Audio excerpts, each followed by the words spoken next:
সেখানে পাচার হয়েছে 28 লক্ষ কোটি টাকা। তাহলে এই কোটি টাকা কি, এই 28 লক্ষ কোটি টাকার কত টাকা পেয়েছেন শুভেন্দু বাবুরা? এটাও আপনারা বলুন, না হলে কেউ কিন্তু বলে দেবে।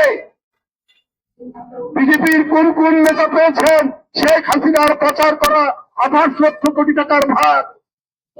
এটাও কিন্তু বাংলাদেশের মানুষ জেনে গেছে এবং আনুষ্ঠানিকভাবে হয়তো একদিন সেটা বলে দিবে। আমরা এত আন্দোলন সংগ্রাম, এত ত্যাগ, শিশু থেকে শুরু করে তরুণরা অকাতরে জীবন দিল, তাদের রক্তাক্ত লাশ পড়ে থাকলো, গোটা বিশ্ব কেঁদে উঠেছে, গোটা বিশ্বের মানুষের চোখ দিয়ে কান্না ধরেছে যে শেখ হাসিনাকে রক্ষা করার জন্য আপনারা বাংলাদেশের মানুষের বিরুদ্ধে, আন্দোলনকারী মানুষের বিরুদ্ধে, শহীদ মুগ্ধর বিরুদ্ধে, শহীদ আবু সাইদের বিরুদ্ধে আপনারা আপনাদের প্রচারণা যেটা চালাচ্ছেন, আমাদের এই শহীদদের বিরুদ্ধেই সেটা যায়। গণতন্ত্রের জন্য আমাদের মহান আত্মত্যাগ, সেই মহান আত্মত্যাগকে আপনারা ভুলুণ্ঠিত করার চেষ্টা করতেন, তাতে কোনো লাভ হবে না। আপনারা যদি মনে করেন এই করে আপনাদের আগ্রাসন সুসম্পন্ন করবেন, আমরা আমাদের স্বাধীনতা সার্বভৌমত্ব বিশ্বাস করে রক্ষা করার জন্য অঙ্গীকারবদ্ধ। আমরা প্রত্যেকটা দেশের স্বাধীনতায় মর্যাদা দেই। ভারত সহ যত ক্ষুদ্র রাষ্ট্র বড় রাষ্ট্র আছে প্রত্যেকেরই স্বাধীনতা সার্বভৌমত্বে মর্যাদা দেই। কিন্তু ভারতের শাসক গোষ্ঠী যদি মনে করে যে না, আমি সম্প্রসারণ চালিয়ে আমরা বাংলাদেশ, নেপাল, ভুটান এবং অন্যান্য সীমান্তের দেশ আমরা কবজা করে নেব, এইটা কিন্তু আপনারা মানে ঢোকার স্বর্গে বাস করছে।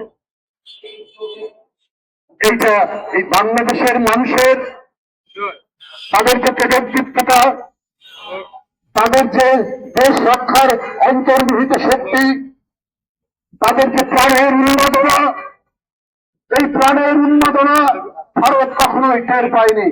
আপনাদের যদি অসীম ইচ্ছে থাকে, আমরাও তাহলে বলবো আমাদের যে নবাবের এলাকা বাংলা, বিহার, উড়িষ্যা, আমরা সেইটা দাবি করবো। যদি আপনারা এইরকম ভাবে একের পর এক ভারত বাংলাদেশের বিরুদ্ধে আগ্রাসী ভূমিকা পালন করে। শুভেন্দু বাবুরা, উনি শুনেছি এর আগে নাকি অন্য দল করতেন, প্রায় দল বদল করে।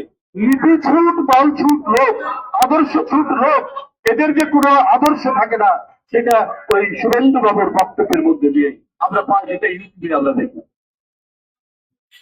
যাই হোক উপস্থিত বন্ধুরা, আজকে সারা বাংলাদেশের মানুষ জাগরিত, তাদের মনের যে জাগরণ দেশ মাতৃকা রক্ষার জন্য।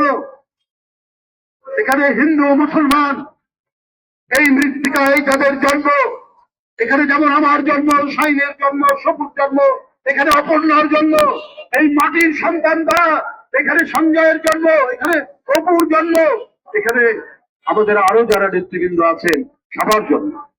এই দেশকে অন্যের জমির কাছে বিক্রি করবে কেন?